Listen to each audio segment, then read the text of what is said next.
All right, welcome everyone. It's Tuesday, a little bit earlier than normal. I'm actually coming from my office, which usually I've been doing these meetings from home. So sometimes that's good because the internet connection is sometimes better here than at home. But today, I think I love all of these lessons and the principles we're going to be sharing. But I think if there is a beauty, a magic, a kind of an intrinsic value of what we're doing in this class, I can encapsulate it in today's lesson. Again, we're still a week away from building your personal creed document. But what I want to share with you today, I believe, is why inner victory is so valuable. So let me ask you, for some reason, I don't know why, I've got a weird green box around my screen. Are you guys seeing my screen? Balance, expectation, law of 1%. You see that? Yeah. Awesome. All right. So today's lesson is about balance. We're going to revisit expectation, and we're going to talk about the law of 1%. The law of 1% is what you're going to be talking about in your discussion this week, and I've read a few of those already. But there's a magic behind taking a few minutes each day, 1% of your day, which is 14.4 minutes, and using it to reflect, to meditate, to judge quietly how you're doing. But before we do that, we're going to talk about balance, and then we're going to tie in expectation, and then we're going to talk about why what you're learning in this section, which is values, expectations, and balance, can have such a positive impact on how you can live more progressively. So first, we're going to hit balance briefly. Balance is, I summed up, this isn't in the book, but we can sum this up in a lesson that Aristotle gave hundreds of years before Christ about what we call the golden mean. Now, with the golden mean, and this isn't going to look very good on the screen, I'm going to just hide chat a little bit. If you were to take, or at least move it, if you were to take an army picture a pre-Christ army, like ancient times. You know, I picture this in the movies, right? You have on one side of the field the Trojans, and the other side the Spartans, I don't know. And they're going to come together and have a battle in the middle of the field. Well, you could take all of the army and put them on a spectrum and say, on the left-hand side here, there's a soldier who is the most courageous. He's the bravest, he's the meanest, he's the baddest, toughest of all the soldiers. When he marches across the field, he's going to take on the biggest, baddest dude on the other side. What's the problem with that? Anybody? Tell me what's going to happen, or good and bad, with that person, that one soldier who's the most courageous. Someone be brave and talk, or type in chat. What's going to happen to that most courageous soldier? How much good is he going to do? Is he? Yes, Annie says he's going to die. He's going to maybe be the first to die. He might kill 5 people in the process, but he's likely going to die. Okay? Excellent. On the other side of the scale is the person who's the most afraid, the most cautious. What's going to happen to the most cautious person? Any ideas? Watching chat, listening for voices. He's not going to get anything done. Exactly, Cam. He's not getting anything done. He might run away and hide, and he might end up being killed by his team later, right? Hopefully not. But he's not going to do any good either. Well, in the middle of this spectrum would be the person who has the absolute perfect blend. Courageous enough to fight, cautious enough to be smart, right? Well, here in the middle, we have what we call the golden mean. In the golden mean is a range. Some people are going to lean a little more courageous. Some are going to lean a little bit more cautious, but everybody within the golden mean has a sum of both, enough of both. They're not too far to one side to die early and too far to one side to not be helpful. Well, you could take almost every range of attributes. This could be, on time and late. This could be, virtuous, not virtuous. This could be led by the Spirit, not led by the Spirit. And this week, it's not part of any graded assignment, but you're invited to read a talk by Elder Oaks called How Our Strengths Can Become Our Downfall. Well, when we think about life's values, this is from this week's lesson, we have these 5 core dimensions: spiritual, physical, educational, social, and family. Sometimes, and we got to keep, as the introductory describes, we need to keep all 5 of these plates spinning. We need to be spiritual. We need to take care of our physical body. We need to have our education. We need to be take care of our social circles and take care of our family.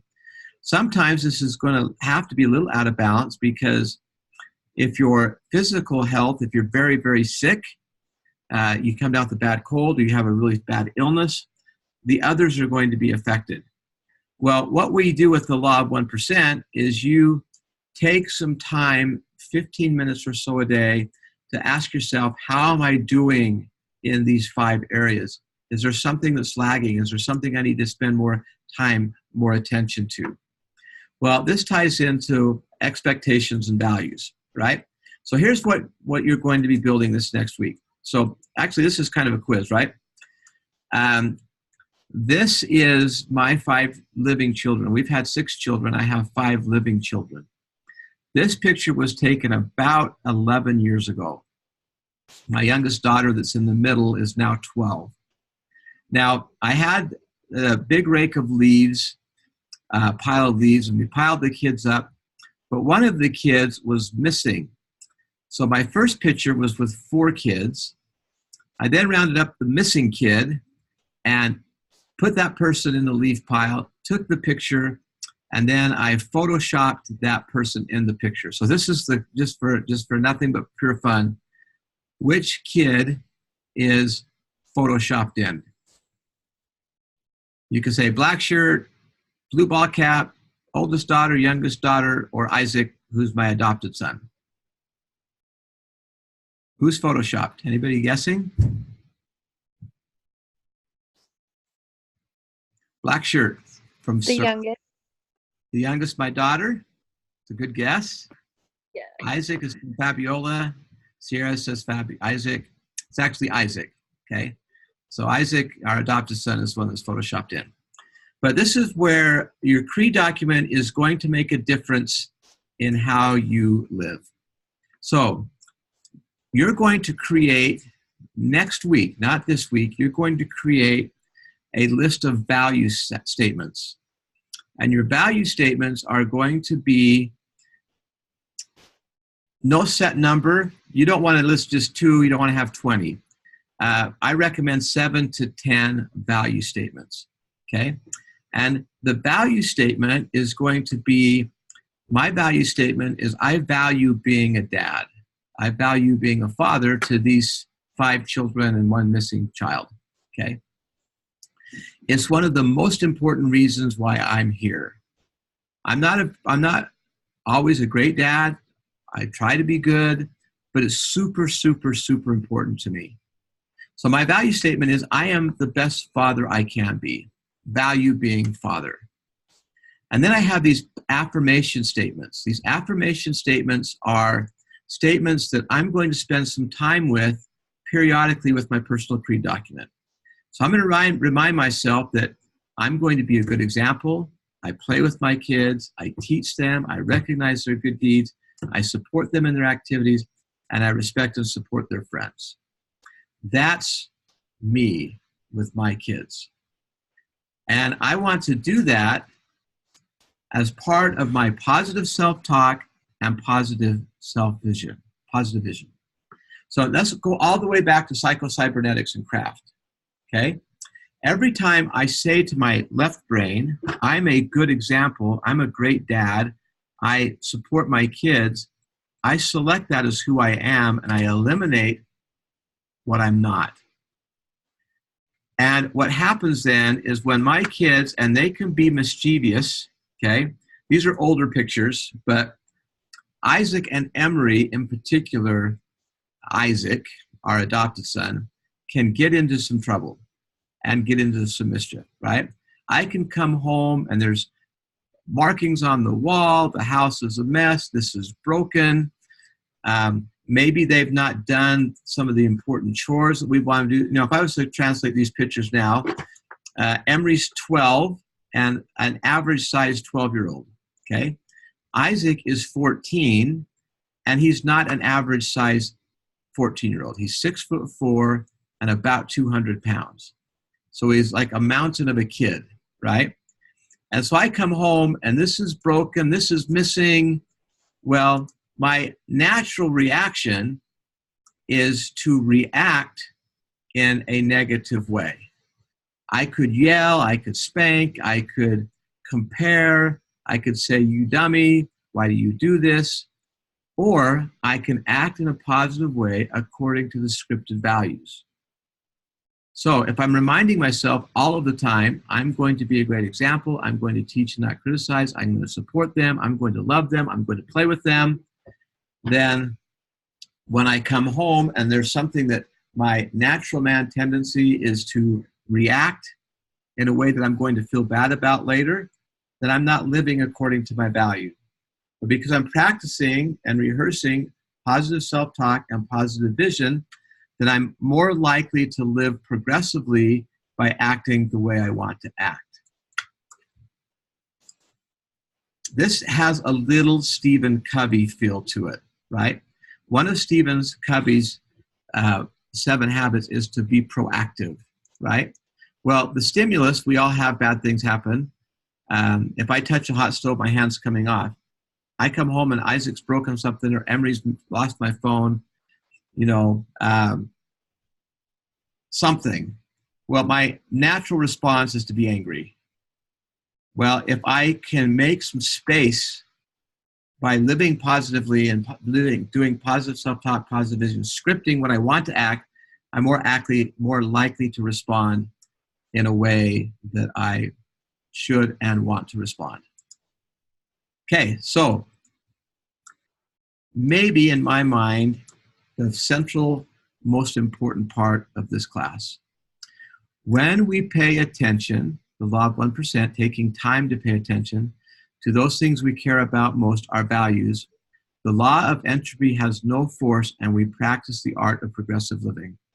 Progressive living is living by our values according to the things that are the most important to us. So I would love to hear somebody of the 20 of you joining us. Anybody have any comments or thoughts on this as I bring up my next slide? Just share a story. Any comments or thoughts? Any questions? Next week, we'll have our meeting. We'll try to have our meeting a little earlier because we're going to show you some examples of how to do this. You're kind of getting a start, right? A couple weeks ago, you did the case study with the conference talks, and you started listing your values. Now we're thinking about our values more. And then next week, we're going to actually solidify what are the values that you're going to embed in your personal creed document.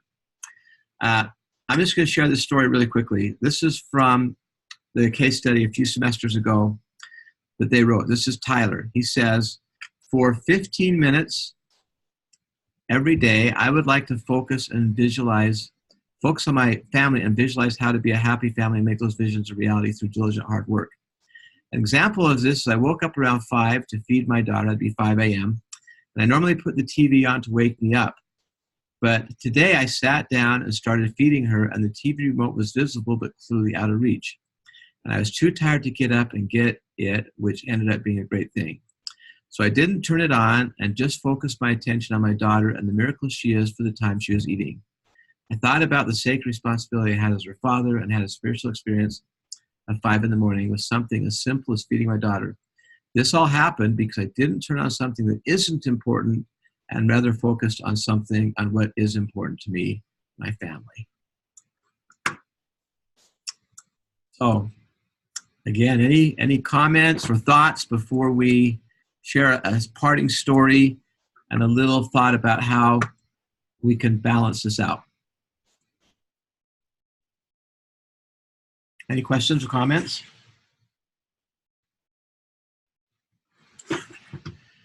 You guys are more quiet tonight, but that's okay. Thank you, Josh. That is a great story. Now I'm going to tell you one of my favorite stories of all time, okay? Because this is a lot of words, right? So I'm just going to summarize this story. And in the email I send out, I'm going to send everybody a copy of the story. This story actually came out in 1960 in Reader's Digest. So to put 1960 in perspective, that was the year I was born. So long time ago, okay? And this story we call the Sigmund Woolman reality test. I've shared this story with a lot of people. My missionary children have put this in their scriptures to remind them how to react progressively if life is giving them some challenges, right? So Sigmund Woolman said, this is the story. The gentleman who wrote this article, his name was Robert Fulcum. So Robert got a job working in the Sierra Nevadas at a resort. His job was to manage the horses and some of the night desk, and he would be there until about 11 o'clock at night. Well, what happened is every night he got fed the same meal: wieners, sauerkraut, and a stale roll. And they took the money for this kind of crappy meal out of his paycheck. Well, he's there at this resort, and there's only one other person there. And they just got this meal. The person that's there is Sigmund Woolman. Now, Sigmund Woolman was the auditor, the bookkeeper, who came on at night. He's a survivor of Auschwitz. He was German, he was Jew, he was older, he coughed a lot, he was thin. Well, Robert comes in and says, I'm sick and tired, and he starts cursing and throwing things around. He says, I'm sick and tired of being fed the same stupid meal every night, and they take it out of our paycheck, and this is un-American, and I hate it, and he just started complaining. Well, Sigmund Woolman looks up at Robert, who's being a knucklehead, and says, I'll read this part. He says, listen, Fulcum, listen to me. You know what's wrong with you? It's not the crowd, it's not the boss, it's not the job. Robert says, so what's wrong with me? He says, Fulcum, you think you know everything, but you don't know the difference between an inconvenience and a problem. If you break your neck, if your house is on fire, then you got a problem. Everything else is inconvenient. Life is inconvenient. Life is lumpy. Learn to separate the inconveniences from real problems. You will live longer and will not annoy people like me so much. Good night. And then he just says, leave me alone. So Robert Fulcum says, seldom in his life has he been hit so hard with the truth at that Sierra Nevada inn. And he says now for the next 30 years, when he has stress and challenges, he always pictures Sigmund Woolman in his mind, and he's saying, Fulcum, problem or inconvenience? And he calls this the Woolman test of reality. Life is lumpy. A lump in the oatmeal and a lump in the throat and a lump in the breast are not the same lump. One's an inconvenience, one's a serious problem. We should learn the difference. And so what I've created is a little what I call the Sigmund Woolman reality test. Okay, and this is where I need your participation. Sometimes when I move this thing, I can't see it, so I'm just gonna have to fake it here. So on the left, on the right side is an event. And someone help me on this one. If you got the absolute worst news in an email, text, or phone call today, what would that worst news be? What's the absolute worst news that you could get? Anybody? Losing a loved one, almost always the answer to this, okay? I can't see it. You don't see this, but my participants box, I've moved it to the wrong spot. I did it last week too. I can close it if I can. I can't move it. Yes, I can. I moved it. Okay, death of a loved one. Okay, losing a family member. Okay. What would be something that's like in the middle? Not the absolute worst thing, but not horrible. Said the same thing. Or not bad. Anybody? Any ideas? Like not getting a job you wanted, like the internship you want. Uh-huh. Yeah, excellent. Yeah, I can remember how I did this. So here's the one. Let's start at the bottom. Something that's kind of annoying. Okay, roommate drinks your milk, right? Here in the middle could be your car breaks down, right? Car breaks down is not losing a loved one. You're going to survive it, but you might not have the money in the bank. And then you got transportation problems, right? Well, our tendency and our emotional response should be, if we hear about the death of a loved one, we should be crushed. If we have somebody drink our milk, or the car breaks down, we should be pretty dang ticked off, and a minor annoyance. But sometimes with our minor annoyances, we're pretty dang ticked off, right? So just keep that in perspective. Appropriate responses will help you live longer and be happier. All right, we're going to end with a poem, and then we'll see if you guys have any questions. This poem came out a long time ago, 1916. But for me, it tells the story of how we perceive challenges. This is from Ella Wheeler Wilcox. She said, "But to every mind there openeth a way and a way and a way. A high soul climbs the highway, and the low soul gropes the low, and in between on the misty flats, the rest drift to and fro. But to every man there openeth a highway and a low, and every mind decideth the way his soul shall go. One ship sails east and another west by the self same winds that blow. 'Tis the set of the sails and not the gales that tells the way we go. Like the winds of the sea are the waves of time as we journey along through life. 'Tis the set of the soul that determines the goal and not the calm or the strife." So we're going to have inconveniences. We're going to have problems. We're going to have challenges. We'll get through those challenges better if we have a firm understanding of our values, and we're living progressively, and we don't overreact to inconveniences. All right, any questions? So just in summary, this week, again, is just in preparation for next week. Next week, we're going to talk about living by values, and you're going to build part 4 of your creed document. And we're going to go into depth. I would recommend, because you're going to be doing some drafts of every part is a draft, but I would recommend that you don't hop on and do personal creed document 4 or 5 until after the meeting. We're going to do the meeting first, probably Monday at the latest Tuesday. And if it's Monday, because of home evening and all those things, we'll probably do it at 5. I just have to look at my schedule next week and make sure that's doable. But we're going to do it early because I want you to build personal creed document 4 correctly. And then the next week we do goals. A lot of people, I don't care how many ways we try to teach goals, it's hard. I want people to do goals the smart way. So hold off next week on building your draft until after we have the meeting. And I think you'll have a better go of it. Any questions on that? Okay. If I don't hear or see any questions, we're going ahead and close the recording, but I will stay on to answer any questions that any of you might have. All right, thank you.